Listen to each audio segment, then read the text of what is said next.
ಧಾರವಾಡ ಜಿಲ್ಲಾ ನಿವೃತ್ತರ ಸಂಘ ಧಾರವಾಡ ಇದರ ಸಭಾಭವನದಲ್ಲಿ ಧಾರವಾಡ ಜಿಲ್ಲಾ ನೌಕರರ ಸಭೆ ಜರುಗಿತು.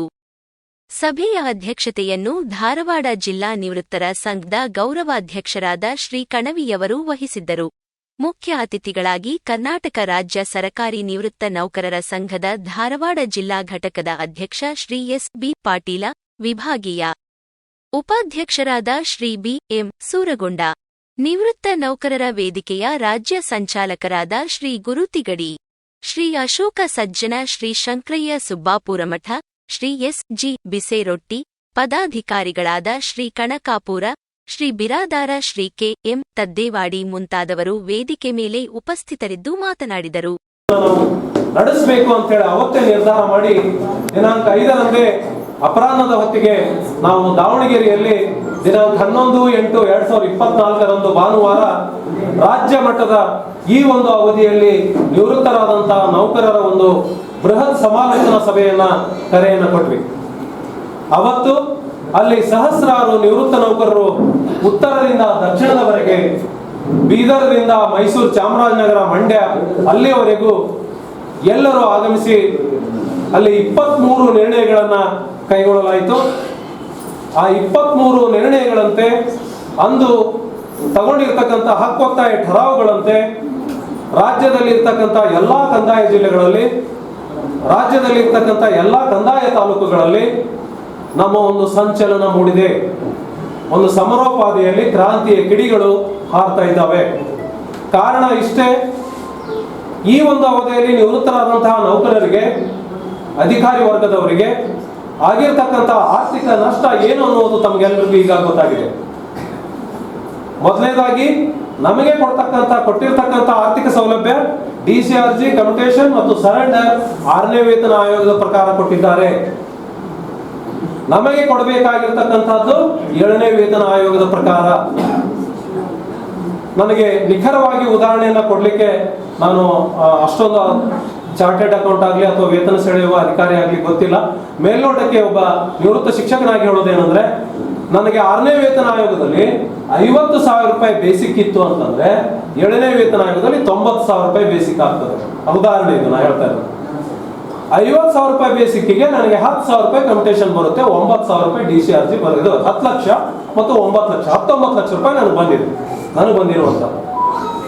ಆದ್ರೆ ಅದೇ ವೇತನ, ಮೂಲ ವೇತನ 7ನೇ ವೇತನ ಆಯೋಗದ ಪ್ರಕಾರ 90,000ದ ಅಕ್ಕಪಕ್ಕದಲ್ಲಿ ನಮ್ಮದು ಮೂಲ ವೇತನ ಆದಾಗ ಅದರಲ್ಲಿ 8ರಿಂದ 10 ಲಕ್ಷ ರೂಪಾಯಿ ಇನ್ನೂ ನಮ್ಗೆ ಬರಬೇಕಾಗ್ತದೆ.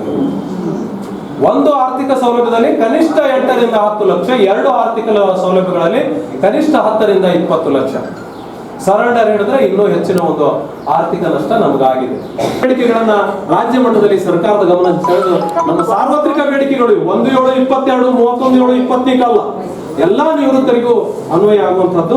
ಇಷ್ಟನ್ನ ಇಲ್ಲಿ ಹೇಳ್ತಾ ಮುಂದಿನ ದಿನಗಳಲ್ಲಿ ನಾವುಗಳು ಈಗ ಮುಖ್ಯಮಂತ್ರಿಗಳು ನಿನ್ನೆ ಸ್ವಲ್ಪ ವಿಭಿನ್ನ ವಾತಾವರಣದಿಂದ ಬೇರೆ ವಾತಾವರಣ ನಿರ್ಮಾಣ ಆಗ್ತಾ ಇದೆ, ವಾತಾವರಣ ತಿಳಿ ಆಗುವಂತ ಅವರ ಮನೋಸ್ಥಿತಿ ಬಂದಿದೆ. ಆದ್ದರಿಂದ ನಾವು ತುರ್ತಾಗಿ ದಿನಾಂಕ 29ರೊಳಗಾಗಿ ನಮ್ಮ ಇಬ್ಬರು ಮಹಾನ್ ಉಭಯ ರಾಜ್ಯಾಧ್ಯಕ್ಷರ ಒಂದು ನೇತೃತ್ವದಲ್ಲಿ ಮುಖ್ಯಮಂತ್ರಿಗಳ ಗಮನ ಸೆಳೆದು, ಯಾಕೆಂತಂದ್ರೆ ಆರ್ಥಿಕ ಸಚಿವರು ಅವರೇ ಇದ್ದಾರೆ. ನಂತರ ಶಾಲಿನಿ ರಜನೀಶ್ ಮೇಡಮ್ ಅವರ ಧರ್ಮಪತಿ ರಜನೀಶ್ ಗೋಯಲ್ ಜಸ್ಟ್ ರಿಟೈರ್ಡ್, ನಮ್ಮ ರೇಂಜಿನಲ್ಲೇ ಬಂದವರು. ಅವರು 31/7ಕ್ಕೆ ರಿಟೈರ್ಡ್ ಆಗಿದ್ದಾರೆ. ಅವರನ್ನ ವೈಯಕ್ತಿಕವಾಗಿ ನಿಯೋಗದೊಂದಿಗೆ ಭೇಟಿಯಾಗಿ, ಸರ ನಮಗೂ ಅನ್ಯಾಯ ಆಗೈತಿ, ನೀವು ನಮ್ಮ ಫೀಲ್ಡ್ನಾಗ ಆಗಿರಿ, ಮೇಡಮ್ ಅವ್ರಿಗೂ ಹೇಳ್ರಿ. ಸಭೆಯಲ್ಲಿ ದಿನಾಂಕ ಜುಲೈ 1, 2022ರಿಂದ 31 ಆಗಸ್ಟ್ 2024 ಅವಧಿಯಲ್ಲಿ ನಿವೃತ್ತಾಗಿರುವ ನೌಕರರಿಗೆ 7ನೇ ವೇತನ ಆಯೋಗ ವರದಿ ಅನುಷ್ಠಾನ ಜಾರಿ ಆದೇಶದಿಂದ ಆಗಿರುವ ಆರ್ಥಿಕ ನಷ್ಟ, ಅನ್ಯಾಯದ ಬಗ್ಗೆ ಮತ್ತು ನೌಕರರ ವಿವಿಧ ಬೇಡಿಕೆಗಳ ಬಗ್ಗೆ ಮನವಿ ಅರ್ಪಣೆ, ಕಾನೂನು ಹೋರಾಟ, ಸಂಘಟನೆ ಬಲವರ್ಧನೆ, ಸಮಾವೇಶ ಸಂಘಟಿಸುವ ಕುರಿತು ಚರ್ಚಿಸಲಾಯಿತು. ಧಾರವಾಡ ಜಿಲ್ಲಾಧಿಕಾರಿ ಕಚೇರಿ ಎದುರು ಕರ್ನಾಟಕ ನಿವೃತ್ತ ನೌಕರರ ವೇದಿಕೆ ಸದಸ್ಯರು ಪ್ರತಿಭಟನೆ ನಡೆಸಿದರು. ನಂತರ ಜಿಲ್ಲಾಧಿಕಾರಿಗಳ ಮುಖಾಂತರ ಮುಖ್ಯಮಂತ್ರಿಗಳಿಗೆ ಮನವಿ ಪತ್ರವನ್ನು ಸಲ್ಲಿಸಿ ಮಾತನಾಡಿದರು. ಸರ್ಕಾರ 7ನೇ ವೇತನ ಆಯೋಗ ವರದಿ ಜಾರಿಗೆ ತಂದಿದ್ದು, ಇದನ್ನು ಕರ್ನಾಟಕ ನಿವೃತ್ತ ನೌಕರರ ವೇದಿಕೆ ಸ್ವಾಗತಿಸುತ್ತದೆ.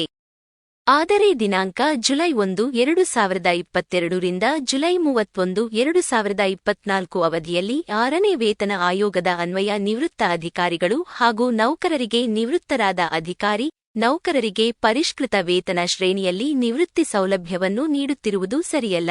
ಈ ಕುರಿತು ಸರ್ಕಾರ ಗಂಭೀರವಾಗಿ ಪರಿಗಣಿಸಿ 7ನೇ ವೇತನ ಆಯೋಗದ ಶ್ರೇಣಿಯಲ್ಲಿ ನಿವೃತ್ತಿ ಸೌಲಭ್ಯವನ್ನು ಒದಗಿಸಿಕೊಡಲು ಸರ್ಕಾರ ಕ್ರಮ ಕೈಗೊಳ್ಳಬೇಕು. ಕರ್ನಾಟಕ ನಿವೃತ್ತ ನೌಕರರ ವೇದಿಕೆಯ ರಾಜ್ಯ ಸಂಚಾಲಕರಾದ ಅಶೋಕ ಸಜ್ಜನ ಅವರು ಎಂದು ಆಗ್ರಹಿಸಿದರು.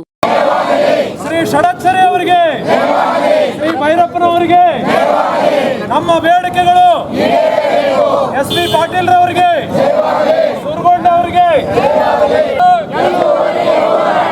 ಹೋರಾಟ ಹೋರಾಟ ಎಲ್ಲಿವರೆಗೂ ಹೋರಾಟ.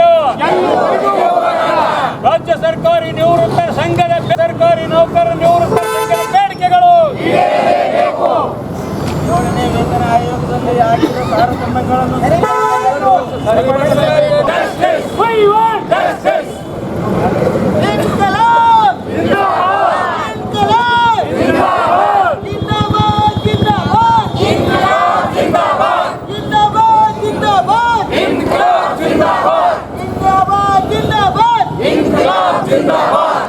ಸರ್ಕಾರಿ ನಿವೃತ್ತ ನೌಕರರ ಸಂಘ ರಾಜ್ಯ ಘಟಕ ಬೆಂಗಳೂರು ಹಾಗೂ ಜಿಲ್ಲಾ ಘಟಕ ಧಾರವಾಡ ಹಾಗೂ ಧಾರವಾಡ ಜಿಲ್ಲೆಯ ಎಲ್ಲ ತಾಲೂಕಾ ಘಟಕಗಳು ಹಾಗೂ ಧಾರವಾಡ ಜಿಲ್ಲಾ ನಿವೃತ್ತರರ ಸಂಘ ಜಿಲ್ಲಾ ಘಟಕ ಧಾರವಾಡ, ಕರ್ನಾಟಕ ನಿವೃತ್ತ ನೌಕರರ ವೇದಿಕೆ ಇವರ ಒಂದು ಸಂಯುಕ್ತ ಆಶ್ರಯದಲ್ಲಿ ಇವತ್ತು ಕರ್ನಾಟಕ ರಾಜ್ಯದಾದ್ಯಂತ ಸನ್ಮಾನ್ಯ ಮುಖ್ಯಮಂತ್ರಿಗಳಿಗೆ ನಮ್ಮ 7ನೇ ವೇತನ ಆಯೋಗದಲ್ಲಿ ಆಗಿರ್ತಕ್ಕಂಥ ನಿವೃತ್ತಿ ಆರ್ಥಿಕ ಸೌಲಭ್ಯವನ್ನು ನೀಡುವಲ್ಲಿ ಆಗಿರ್ತಕ್ಕಂಥ ತಾರತಮ್ಯವನ್ನು ಸರಿಪಡಿಸಲು ಸನ್ಮಾನ್ಯ ಜನಪ್ರಿಯ ಜನನಾಯಕರು ಆಗಿರ್ತಕ್ಕಂಥ ಸನ್ಮಾನ್ಯ ಜನಪ್ರಿಯ ಮುಖ್ಯಮಂತ್ರಿಗಳಾದ ಮಾನ್ಯ ಶ್ರೀ ಎಸ್ ಸಿದ್ದರಾಮಯ್ಯನವರಿಗೆ ನಾವುಗಳು ಜಿಲ್ಲಾಧಿಕಾರಿಗಳ ಮೂಲಕ ಇವತ್ತು ಮನವಿ ಅರ್ಪಣೆಯನ್ನು ಮಾಡ್ತಾ ಇದ್ದೇವೆ.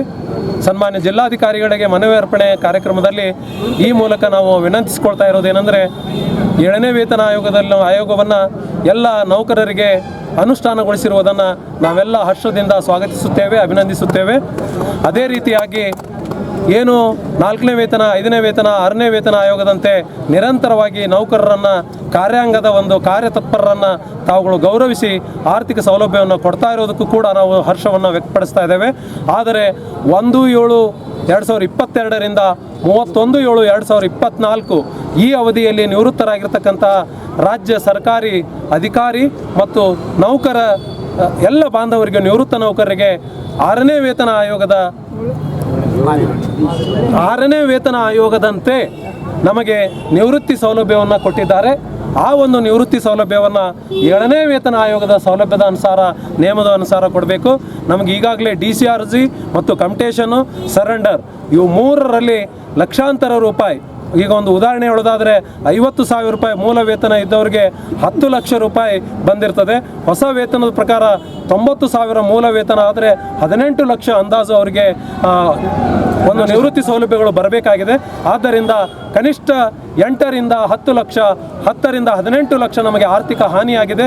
ಸನ್ಮಾನ್ಯ ಮುಖ್ಯಮಂತ್ರಿಗಳು ನಮ್ಮ ಬೇಡಿಕೆಯನ್ನು ಪರಿಗಣಿಸಿ ನಮಗೆ 7ನೇ ವೇತನ ಆಯೋಗದ ಅನುಸಾರ ನಿವೃತ್ತಿ ಸೌಲಭ್ಯಗಳನ್ನು DCRG ಮತ್ತು ಕಮ್ಯುಟೇಷನ್ ಸರೆಂಡರನ್ನು ನೀಡಿ ಈಗ ತುರ್ತಾಗಿ ಆದೇಶವನ್ನು ಮಾಡಬೇಕು ಅಂತ ಕೇಳ್ಕೊಳ್ತಾ ಇದ್ದೇವೆ.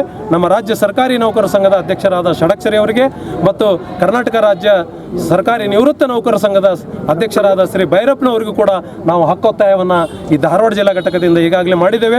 ಮತ್ತೊಮ್ಮೆ ಜಿಲ್ಲಾಧಿಕಾರಿಗಳ ಕಚೇರಿ ಮುಂದೆ ಕೂಡ ಹಕ್ಕೊತ್ತಾಯವನ್ನು ಮಾಡ್ತಾ ಇದ್ದೇವೆ. 7ನೇ ವೇತನ ಆಯೋಗದ ಅನುಸಾರ ನಮಗೆ DCRG ಕಮ್ಯುಟೇಷನ್ ಸರೆಂಡರನ್ನು ನೀಡಬೇಕು. ಮತ್ತು ವೇತನ ಬೇಗ ಅನುಷ್ಠಾನ ಆಗುವಂತೆ ಆದೇಶವನ್ನು ಏನು ಮಾಡಿದ್ದಾರೆ ಅದಕ್ಕೂ ಕೂಡ ನಾವು ಸ್ವಾಗತಿಸ್ತೇವೆ. ಮುಖ್ಯಮಂತ್ರಿಗಳ ಮೇಲೆ ಭರವಸೆ ಇದೆ. ಅವರು ನಮಗೆ ಮುಂದಿನ ದಿನಗಳಲ್ಲಿ ಹೋರಾಟಕ್ಕೆ ಬೀದಿಗೆ ಇಳಿಯಲು ಬಿಡುವುದಿಲ್ಲ ಅನ್ನುವಂಥ ಭರವಸೆಯೂ ಕೂಡ ನಮಗಿದೆ ಅಂತ ಹೇಳ್ತಾ, ಇವತ್ತು ಈ ಸಭೆಯಲ್ಲಿ, ಜಿಲ್ಲಾ ಮಟ್ಟದ ಸಭೆಯಲ್ಲಿ ನಿವೃತ್ತ ಹಿರಿಯ ರಾಜ್ಯ, ಜಿಲ್ಲೆ, ತಾಲೂಕು ಹಂತದ ನಮ್ಮ ಸಂಘಟನೆಯ ಎಲ್ಲ ಪದಾಧಿಕಾರಿಗಳು ಆಗಮಿಸಿ ಈ ಜಿಲ್ಲಾಧಿಕಾರಿಗಳ ಮನವಿ ಅರ್ಪಣಾ ಕಾರ್ಯಕ್ರಮಕ್ಕೆ ಒಂದು ಶಕ್ತಿಯನ್ನು ತುಂಬಿದ್ದಾರೆ. ಅವರಿಗೂ ಕೂಡ ನಾವೆಲ್ಲ ನೌಕರ ಬಾಂಧವರಿಂದ ಅಭಿನಂದಿಸ್ತಾ ಇದ್ದೇವೆ. ನಾನು ಅಶೋಕ್. ಈ ಸಂದರ್ಭದಲ್ಲಿ MPM ಷಣ್ಮುಖಯ್ಯ, ಗುರು ತಿಗಡಿ, ಶಂಕ್ರಪ್ಪ ಲಮಾಣಿ, SG ಬೆಸರೊಟ್ಟಿ ಪಾಲ್ಗೊಂಡಿದ್ದರು.